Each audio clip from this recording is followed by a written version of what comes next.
The FNL Network Talk Show.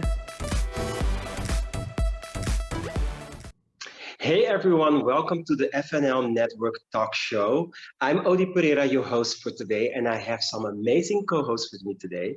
I have the amazing Sean, the amazing Kat, and the amazing Rocco. How are you guys doing? Kat, how are you? I'm Great. Thank you.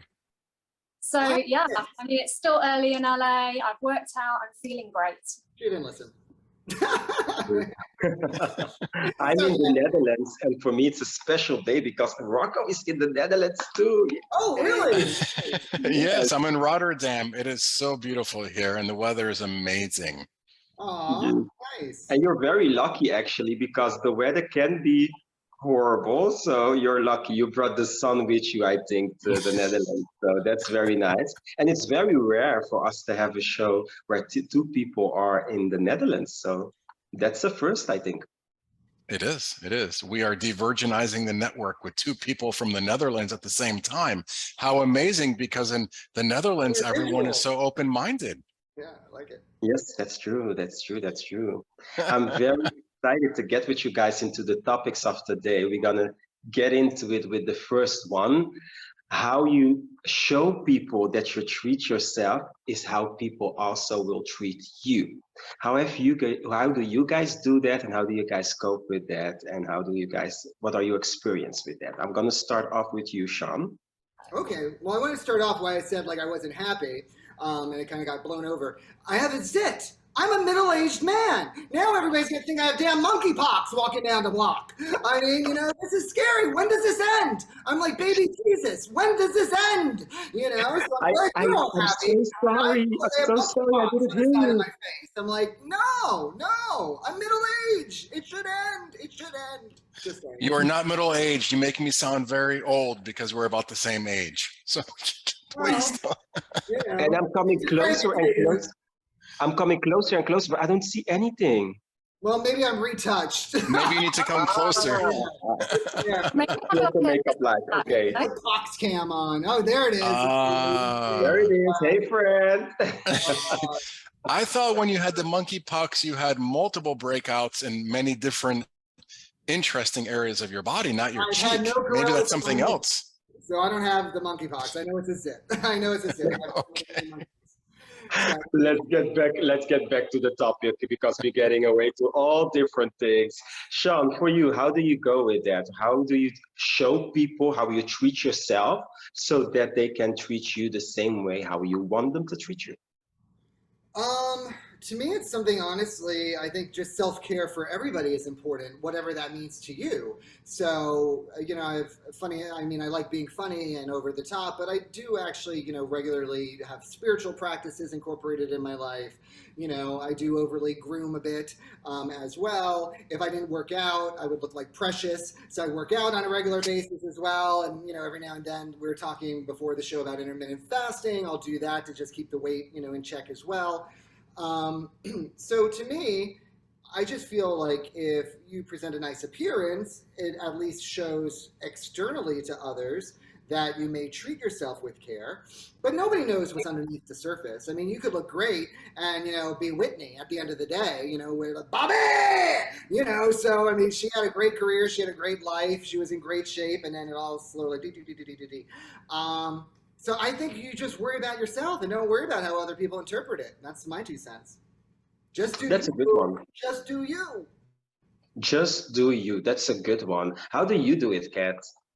Well, I'm going to say, I think how you show yourself to the world, it changes on a daily basis depending on how you feel and everything else. Now, I'm a people watcher, and the first thing I notice about someone is the physique. So, and then if I'm up close, I'll notice their teeth, then I'll notice their skin and posture.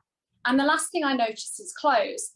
And I'm going to say, you are how you are is a reflection of what you've been through in life.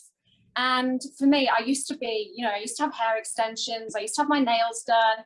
I used to kind of dress to the nines. And I used to be someone who was super outgoing. And then there's been a few things that have happened in my life, and I've been very open and honest on this show, and I've had anorexia and stuff. And there was two things that I can remember from that. And there was one time that I was getting ready to go out on a date. And my dad said to me, he's like, I don't know why you bother, because you look like something out of Belsen. And for those of you who don't know, Belsen's a concentration camp. And then there was another time where I was celebrating my birthday and I went to the club toilets, and these girls say, well, I've heard of being skinny, but that's effing disgusting, that is. And, you know, there's been a couple of other things that happened. My sister's a heroin addict, and she's attacked me and ripped my hair off my head, scalp and all before.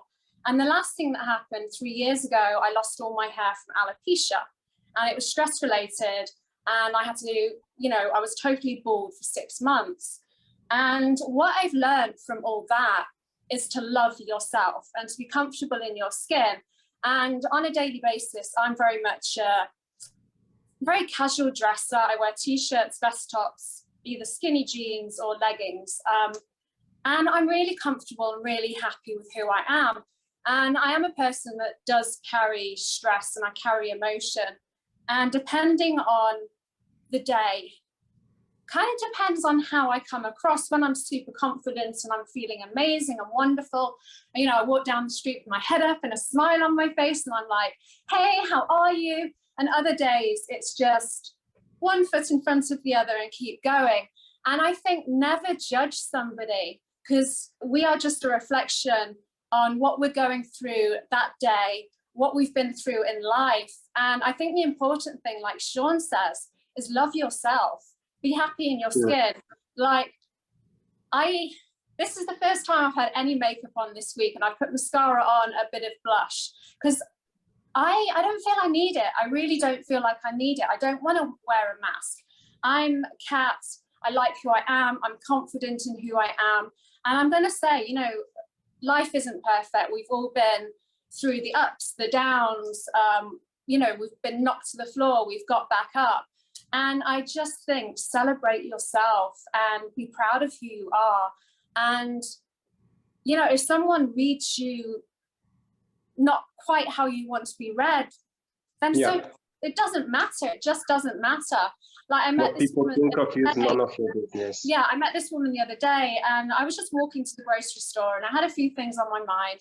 And she had a horse, and I kind of stopped, turned around, looked at the horse, and I was like, do I say, can I speak to your horse or not? Because I lost my horse 15 weeks ago. And anyway, I said to her, you know, do you mind if I say hello to your horse? And we got talking, and I spoke to her for 2 hours. And she turned around, she said, when you first looked at me and said, can I speak to your horse? I thought, oh my God, she looks a bitch. And I've realized what a beautiful, nice person you are.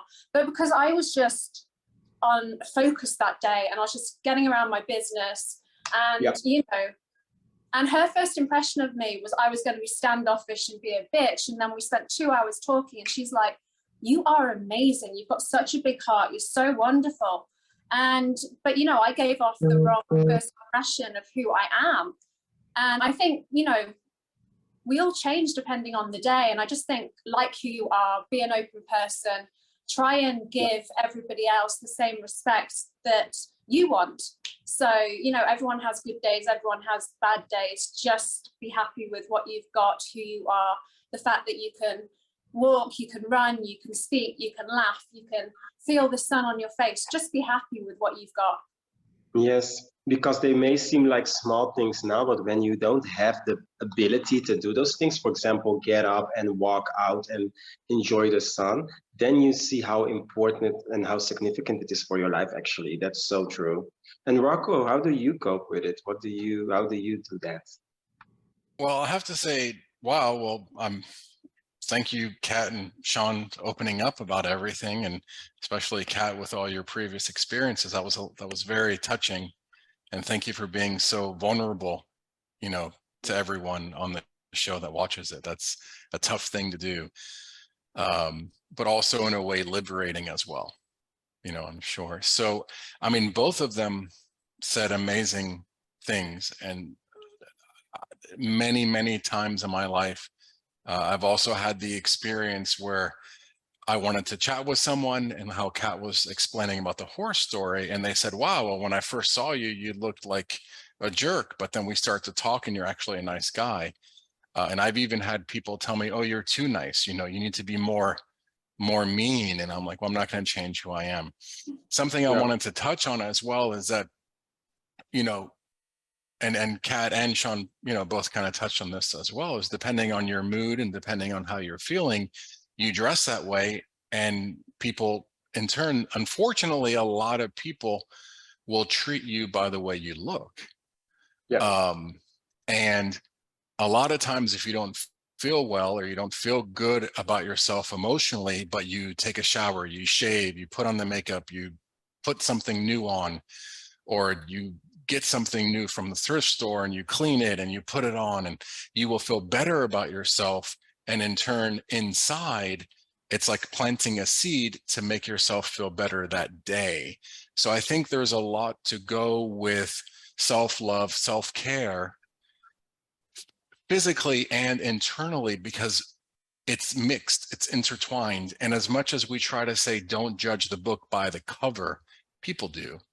It's impossible not to, especially, don't judge the book by the smell. I mean, if you don't shower for a few days, you're probably going to stink too. I mean, I know I would, right? So, I think hygienic, cleanliness, clean clothes, even when you feel depressed, everyone goes in ups and downs. And ultimately, at the end of the day, the way you take care of yourself is the way you feel about yourself. And if you feel horrible and you don't want to take care of yourself, but you force yourself to, just once in that week, if you're like laying on the couch depressed or something, you will feel better, so that's how I have personally coped with it in my life when I've dealt with depression and sad times and so on. Forcing myself to eat or take a shower, shave, put on fresh clothes, get into a bed with warm sheets that I just washed, stuff like that.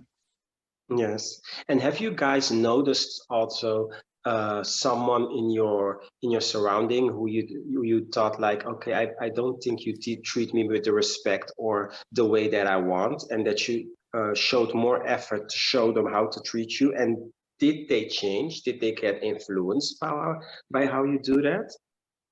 Kat? Who are you asking? Okay.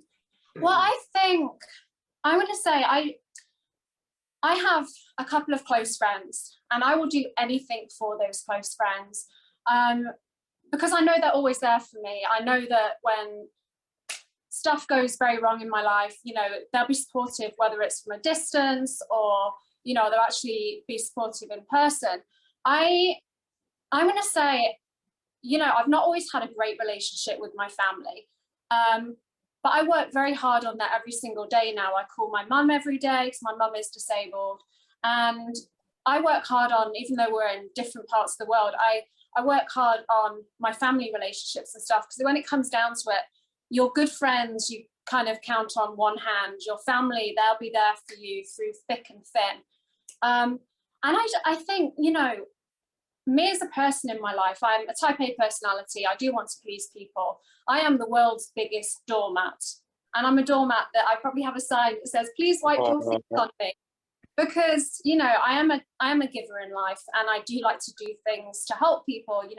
I like to help animals. If someone asks me to do something, I will bend over backwards to help them out, even if I don't know them. And I also think that's a character flaw, because I put myself last in the equation, and it's, in a way, it's a form of self-abuse, if you understand that, because I will wear myself down to the point that I am exhausted. I can't take anymore. I feel depressed because I'm just giving. And for me, I think sometimes you have to take a step back, and you also have to be a bit selfish, and you have to look after the vessel that you're in, so that you can help other people and you can give your all to your friends and stuff like that. And like I said, I would do anything for anyone, but I'm starting to learn to also say no, because I know that I have to look after myself, and I have to look after my mental well-being. And, mental health is so important for me. Like, I was up at 6 a.m. this morning because I have to start my day with an hour of hard cardio. And I do it for two reasons. I do it because I need the endorphins because I am a person who struggled with depression and anxiety and stuff like that. And I needed to be energized. And so, you know, I got up early this morning, went on the spin bike, and now I have a big smile on my face and I'm ready to face the day. And just, you know, the only people that I really care about what people think of me is my parents, my brother, and my couple of good friends. And I will do anything for any of them. And I'm kind of learning to keep the rest in balance. So Nice, good to hear. So actually you have experienced it, how it is to put yourself first and to take care of yourself. That's actually what you're saying, right? That's still a work in progress. It is a work in progress. I find myself giving too much to other people, and I find myself getting absolutely worn out. And like, since my horse died, I've been supporting a rescue charity. And, you know, I didn't have my rent in place for next month, but I still find myself like, oh, you know, send them money and stuff like that, because that's who I am. I'm a giving person. I was brought up to do stuff for other people. I was brought up to, you know, help an old person with their shopping. And like, my mum's a very giving person. It's in my nature to do that. And, you know, I remember being a child and I was at boarding school, and I wasn't popular, but I wasn't in the unpopular crowd. I kind of floated between. I hung with the popular people and I hung with the not popular people. And the popular guys and gals at our boarding school, we had something called the kissing club. And I was part of this kissing club. And you all guys would be like, way to go, Kat, sort of thing, 11 years old and making out with guys. No. You're being popular. Well, I was now you're popular. Sean, I was the bouncer. I was the one who stood behind the door while they were doing what they were doing, looking out for teachers. And I was the one who got to knock on the door to warn them. So, I mean, my doing stuff for other people, it started at a young age. And, you know, I was, like I said, I wasn't the really popular kid. I was specky. I had a patch over one eye because I had a lazy eye. But I also wasn't a nerd because I was sporty. So I was kind of accepted into both fields. But yeah, I was the bouncer for this kissing club. So that's when you kind of need to set some boundaries and go, you know what, I deserve a bit more respect. Well, Kat, you should have told me earlier, because I think the kissing club gave me monkeypox. I'm just saying. I didn't, might have done. I didn't know. You guys Probably are so gave you a lot funny. more than that, to be honest. If we're going to start a kissing club with the FNL Network talk show, at least now we know who will be the doorman, the door woman protecting all of Woman, us. actually. Yes. And you also said something interesting, Kat. Thank you for sharing that beautiful story. But you kept saying that you do a lot for others, and which brings us also to the next subject. When it comes to helping others, do you think, or do you believe that you find yourself helping others a lot? But when it comes to you, do you get the help and support that you think you deserve? And how do you cope with this? The reason I'm asking, yes? Okay, so as I've already said, I'm a doormat, and you know, I do so much for other people. And one thing I'm going to say, I was brought up to be incredibly independent. You know, my mum was away 6 months of the year working in Bulgaria. And I was always brought up to respect myself, to do things for myself. And I live in Los Angeles, you know, on moving day, there's not one person around, not even your two friends. And I think because I'm so independent, I don't really care. I'm learning to say no to people. And I'm trying to learn to set boundaries. By hearing your story, I didn't expect you to say this. I'm very surprised. By hearing your story that you were sharing before, I didn't expect it. But I mean, I stand on my own 2 feet, and you know, all my family's in Europe, and I actually did something I didn't think I was going to do recently. So my sister, I've been very honest on here, my sister's a heroin addict. She recently went to rehab because she was on the streets and she was being beaten up daily. So my parents put her in rehab, and she's an older sister and she's been on drugs for so long, it's untrue. You know, she's got a grown-up kid and all his life she's been on drugs. And I'm going to say, I've had nothing to do with her for so long. She's been dead to me. But she was finishing her month of detox, then going into a halfway house. And my mum was getting really worried. She's like, she's got a date on Friday, and I don't think it's time. It's her first like week out of rehab. And I just turned around and said, Mum, give me her number. I'll reach out to her because I've been through stuff, you know, with my anorexia and stuff, and you have to learn to love yourself. Anyway, so I reached out to my sister, and it was out of my comfort zone. I've not had her in my life because she's made me very ill in the past. And as I've said, she's attacked me nastily. And anyway, it was started off fine. And then she was like, I've put on so much weight. Can you help me with diets and recipes? And then she just did a 360, and she hadn't changed at all. And within 24 hours, our relationship was done, and I'll have nothing to do with her again because it was very negative on me. And I only made that communication for my mum because, you know, my mum was worried, and you were helping, you were trying to help out, and you believe that change. Yeah, yes. But it was a very negative 24 hours for me that I was in contact with her. And in the end, she just told me I was you know, like when you're going through recovery of any sort, you have to admit, kind of admit your flaws. And I kind of said something to her that you have to accept this is what you did. And anyway, it was started off with the, you're so toxic and all this. Anyway, we're a couple of weeks since that happened. She's out of rehab, back on drugs.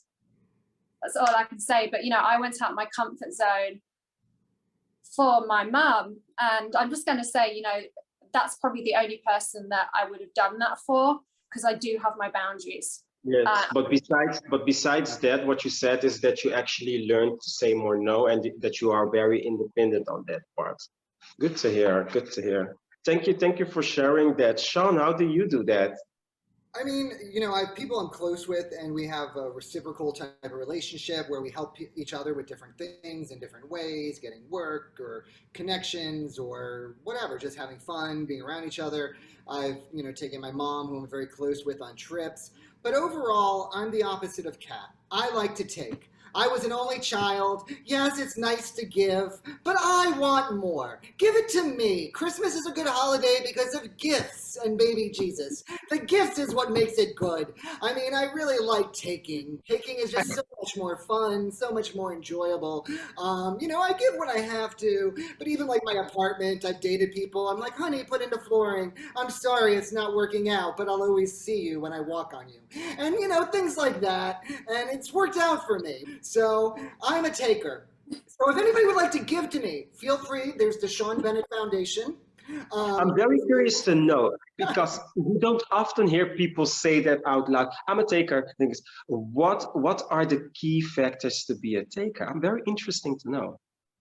Enjoy things. You like, you know, like I get excited. I mean, I wrote a book about luxury deals called Luxury Steals and Deals. It's not even to promote it, but like I get excited when I get the upgrade to first class, or when somebody, you know, gives you like a shiny present or of some sort, or, you know, a surprise trip. I don't think anybody's taken me on a trip, but I've taken others on a trip, you know, so I don't know, just like little things like that. And then I tend to, if I need something, try to find the right people to ask to get the help, whether I have to pay an amount or whether they'll do it for free or, you know, what have you. And then there's reason. Like I remember I had moved once in New York, and then 3 months later, I got an even better deal on a new apartment. And I was like, I can't ask the same friends who just helped me 3 months earlier to move to do it again. So I'm just going to hire some others, you know, so whatever. Okay, clear. And when it comes to you, Rocco, are you a taker or a giver? Well, I like to treat people how I want to be treated. So I always ask myself that. I say, you know, but I think I'm more of a giver because I want to receive, and I believe what you put out is what you get back. So many times in my life, I've given, and then when I needed something, I would ask, and they're like, "Oh, sorry, I can't." And I thought to myself, "Wow, that's really horrible of those people or that person." And then I just tell myself I need to get over it, and, you know, I'll get it back in karma sometime in the future, or maybe never, but it's okay that I put something out so positive. but I believe in karma, and I believe what you put out is what you'll get back 100%. And then I want to comment about Sean. He opened up with, I'm a taker, I'm a taker, I'm a taker. But then later in his, speech, he explained how he gave other people trips and he would pay people. So he's not, I've known him for a long time. He's not all taker. Rocco, as far as karma, I remember one time when I let you borrow my car where I was in it, and you kidnapped a chicken. He stole a chicken inside my vehicle. So I think you have some bad chicken karma. Feel free to tell the story. Oh, that was so long ago.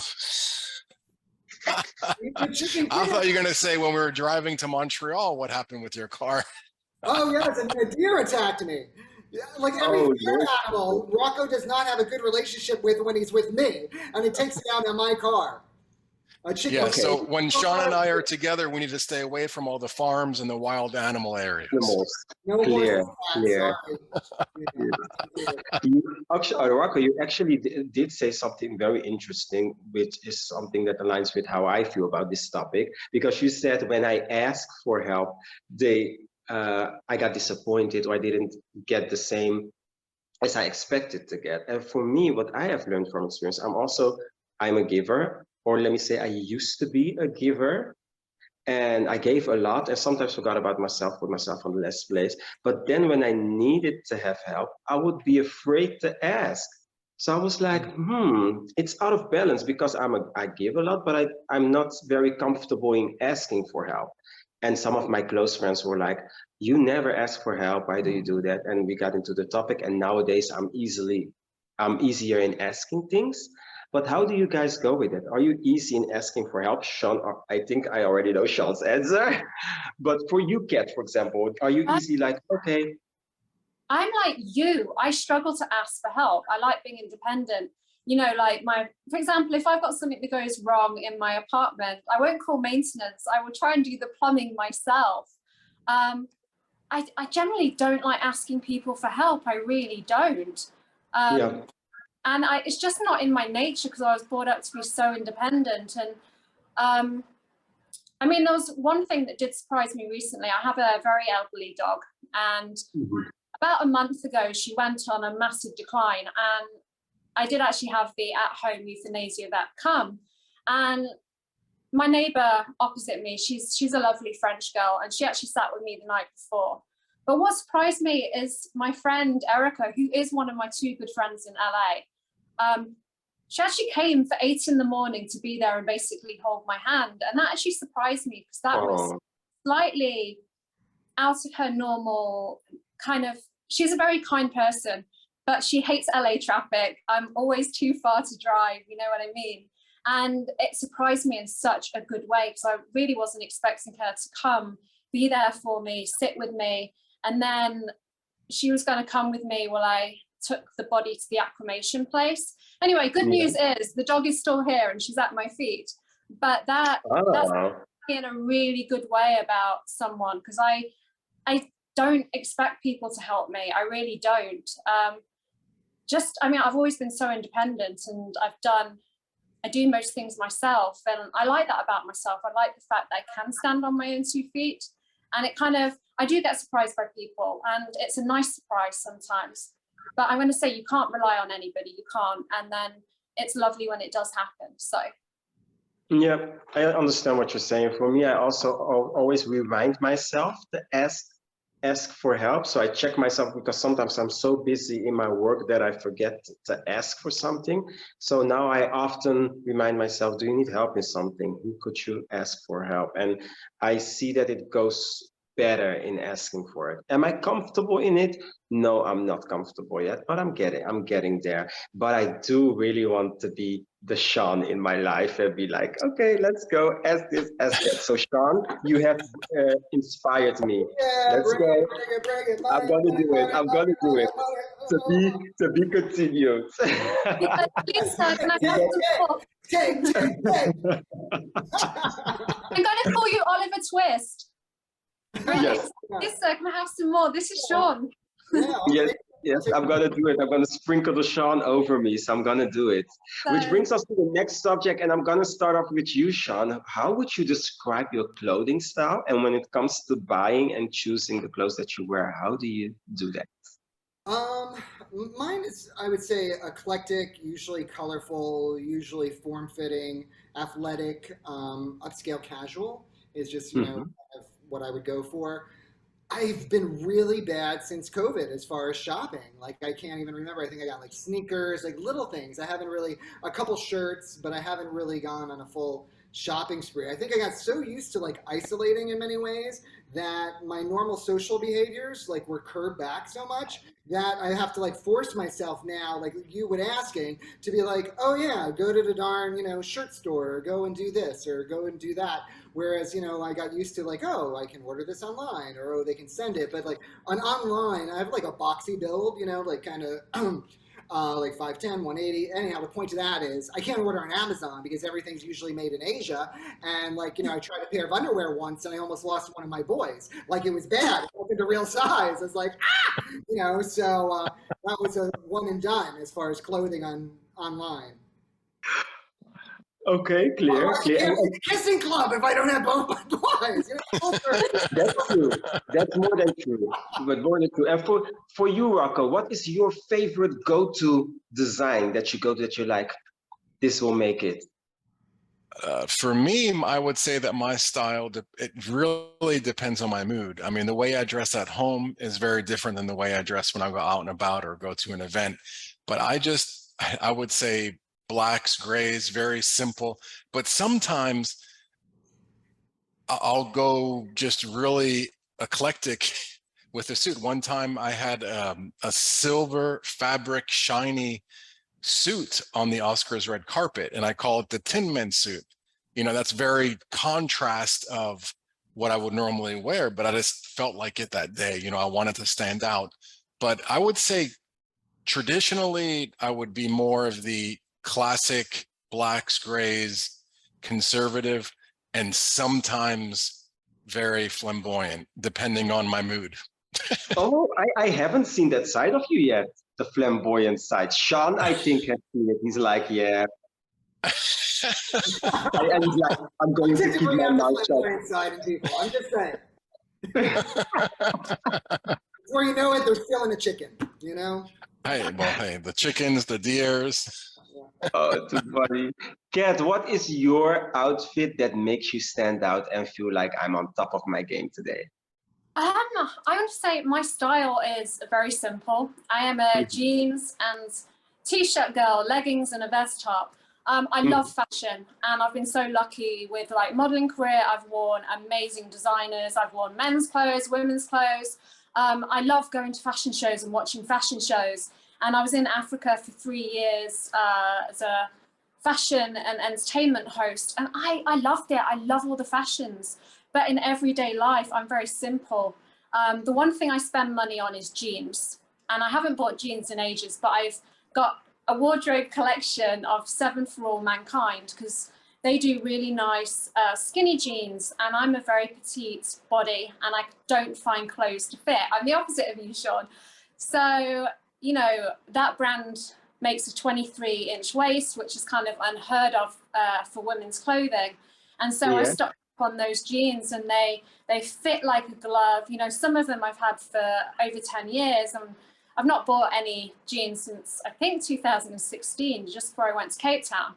But that's the one thing I've spent money on, like basics like this. I mean, this is Old Navy or I do Primark, but I'm not a fast fashion person. I don't throw stuff away. Even if I go for like a basic and I go cheap, it lasts me years for some reason. It really does last me years. I mean, my go-to style is probably skinny jeans, probably a vest top, and then I like a statement pair of shoes or, a colorful bag. So, I mean, I am most like confident when I am in just jeans and a simple top. But I do love shoes. And I'm so gutted because when I lived in Cape Town, I had some amazing shoes, but my apartment, it flooded. It ended up with black mold and I had to throw way because it was like in the material. That's I had horrible. some really amazing vintage shoes. That's a nightmare. That's a nightmare. Yeah, but once it's in there, once it's in the leather or the material, there's just, you know, they were growing hair. Literally, I had this beautiful fuchsia pink with like gold heel, like silk sandals, and they grew grey hair. I mean, it was quite interesting to watch. It was just like covered in grey, and I had these vintage pirate boots that I had healed and resold so many times. So I love them so much, and I had to throw those away. But yeah, for me, it's definitely skinny jeans, vest top, statement shoes. And Yes. I have a question about the jeans actually, because I almost never wear jeans because I find them uncomfortable and heavy. What is your experience with that? Don't you find jeans heavy on your body? I mean, the one style that I really like is skinny jean. Yes. And it's low rise, and they fit me like a glove. I can't wear like boyfriend jeans or anything like that. I look ridiculous. I'm like this kind of beanpole, because I mean, I am a child-sized body.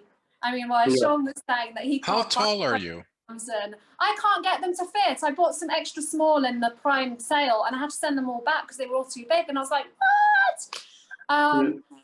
And that's just, I am like a kid's frame in a 5'8". How tall are you? I'm 5'8". Oh, okay. Yeah. So I'm 173. Yeah, 178. Yeah. So for the model side, I'm on the cusp, but I've always photographed more like 6 foot because I am gangly, long legs, short torso, long arms. So. Okay, nice.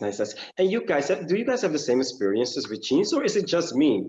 Because I think maybe it's just me. Do you guys also find jeans uncomfortable or heavy to wear?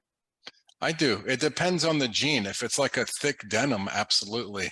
If it's like some type of, my favorite jean to wear is a denim spandex mix. So it's a little stretchy. Yeah. It's also more comfortable.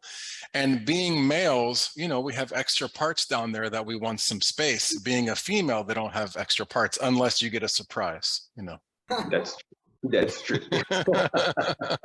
You made me think of my neighbor. I mean, technically a he. I see her, well, him, depends on the day if he's a him or a her. But I mean, he is, on a her day, he is beautiful, absolutely stunning. Like, he's an Indian guy. He's got beautiful long hair. I'm like very jealous of the hair. Mine doesn't grow longer than this. And on a feminine day, just stunning, absolutely stunning. And then when you see him on a masculine day, he's also stunning, but in a different way. He's like so comfortable in his skin. It's actually really beautiful because I've always known that he was a guy, but whenever I've seen him, he's always been in his feminine side. And the best was he was sitting by the pool in a bikini. And for some reason, he said something about his leg hair. And he was like, well, mine's really coarse because I'm a guy. And I was just like I knew, but he was just so comfortable that he came out and he was just like, you know, just saying it. And yeah, I love, he's called Krishna. I love Krishna because he's just so happy who he is. But yeah, you made me think of Krishna. Sometimes you feel like a nut, sometimes you don't. True. I think Buddha said that. Oh, Sean. We're gonna go to the last subject already of this show today. Do we have any Beyonce fans here? I mean, I saw her one time in a VI. One moment. Watch out what you're saying because you have the beehives. They can be very active. So watch out what you're saying. But you were saying, Rocco. Well, I was just gonna say that I saw her one time. We were together in the VIP room at Mercedes-Benz Fashion Week at Lincoln Center in New York City. And she is drop dead gorgeous in person. In person, she is like Katy Perry. They're so much more beautiful in person than they are on TV or in imagery. Really? Interesting. And how tall? Is she tall? Well, I'm sure she had high heels on. Yeah. Everyone, I'm 6'5", basically. So everyone next to Everyone me is is small. small. Yeah. Everyone's short next to me. Yes. Did you guys get the chance to hear the album? Sean, did you hear the album? It dropped today. I only heard the one track that they started playing on the radio, and I liked it. I didn't love it, but to me, it's much better. I hated that song "Surfboard." I mean, because the whole thing she's just talking surfboard, surfboard. I'm like, sing, dance. That's what you do. You're Beyonce. I don't want to hear you talk. If I wanted to hear talk, I would listen to Maya Angelou. You're Beyonce. I couldn't take it. So hopefully she's not talking on this album. Bring back, put a ring on it. All the single ladies. That's how I know Beyonce. Destiny's Child. Like, that's what I like. This whole Jay-Z thing, fine, you married rich, you have an empire, he can write. Great. I don't want to hear it. I want to hear her sing and dance around. So that's my It's meant to be, from what I read, I've not heard anything on it. Obviously, it's about 11 o'clock now, something like that in LA. But I hear it's meant to be very dancey. And yes, it it's is. also meant to be the first of 3 parts. And I read that she likes this because it's her not being a perfectionist. And I mean, I'm not a massive Beyonce fan. I was never into Destiny's Child, but I'm excited to hear some of this. I do like dance music, and like Sean said, I like her more dancey stuff. But yes, I've heard the album, and I've heard the album today, and she come across very relaxed. The lineup is also, people tend to say that the lineup is a bit messy, as in there's a lot of different styles and things, but I believe it to be just her album in the way she felt and her mood was. So you will have a little bit of the Beyonce, the old school Beyonce, but you also have the very dancey Beyonce, which is very new to see. And but it's 16 numbers and different things in there. I liked the album, and I actually didn't have any expectations of it. I was like, I want to hear it and see how it is. I'm a big fan of her work ethic. I love how she goes around her business. I'm not always fan of her music, all of her music, but most of them I really like, especially the anthem songs. So yes, but it's interesting to see how an artist like her, being titled the most inspirational artist of this time, evolves herself over and over again. Because when you're Beyonce and you have done such an amazing body of work, how do you come up with the next step? How do you do that when you already have done, let me say, almost everything? So that's very interesting to see in this album how she goes about that. And I'm very curious to see how Sean is going to dance on this album, because I think Sean is going to dance to it. I'm ready. Let's go. Call me Beyonce. I'm available. I could be your token white male, middle-aged man with monkeypox. We all need one. I mean, bring in that audience, girl. Bring in that audience. I'm your man. I think you will like Alien. I think you will like Alien Superstar. I think you will like that one. Go listen to that one and let me know what you think about that one. Is it about my father, Alien? I'm kidding. Can I ask everybody what they think of the Britney Spears and Elton John collaboration? Because they've just recorded, I think it's Tiny Dancer, which was a hit of his from, I'm going to say 1971. And they've just re-recorded it, and it's being released next month by Universal. And I'm kind of thinking, that's just, to me, that's kind of a strange combination. Elton John, Britney Spears. And I'm thinking, if they did that on stage, you'd probably have Elton behind his piano, with his amazing. Elton John is amazing. I saw him live in Vegas. He is so talented. He is so amazing. But I can see. I didn't hear about this. For me, it's new. I didn't hear about this. I'm addicted to celebrity and celebrity culture, and I do scroll the stories a lot, and I read that, was it yesterday or the day before, and I was like, oh my God, and I was just trying to picture how they would be like on stage performing together, because we've not seen Britney for years, actually performing. Yes. And I'm excited because I hated things like Womanizer, where it was overly processed and her voice it wasn't Britney's voice, you know what I mean? It was more just too processed. And I'm just excited by this collaboration. I just want to see where Britney's at now. So for me, that's my thing at the moment is I just want to hear that. I want to see where Britney goes from working with Elton John, you know? Yes. So. Okay, I'm very curious to see this. I didn't expect this combination, this collaboration as well. So I'm very curious to hear what they are going to come up with and how they are going to mix the different personages that they are actually. So I'm very curious to see that. I think it'll be interesting, very interesting. Yes. What did you say, Sean? It reminds me of when Lady Gaga worked with Tony Bennett. I think it like kind of gives you credibility to work with an older artist. Mm-hmm. Only I think Lady Gaga actually has a lot better vocals than Britney is bringing to the table.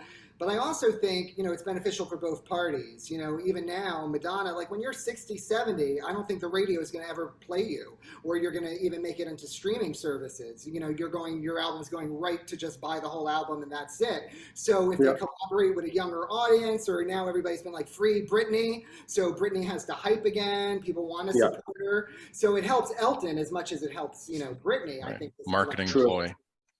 True. Right. That's What's what that I'm thinking, because she's Britney like trending the whole time, and she's quite current to the younger audience because she's married to a younger guy too. You know what I mean?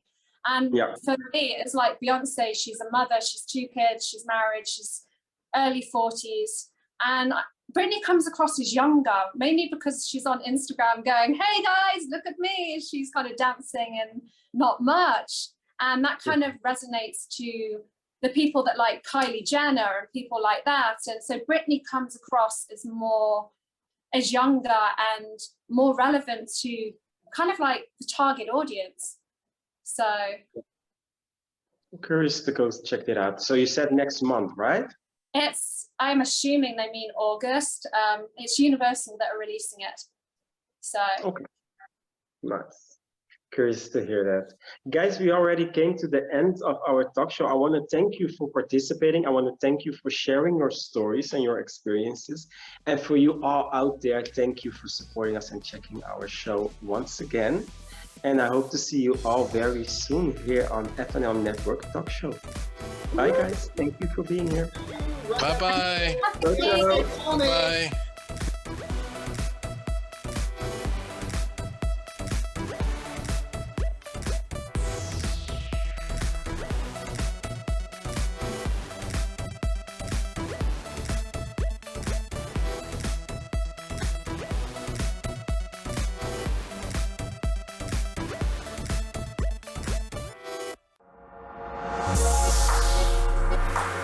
Bye.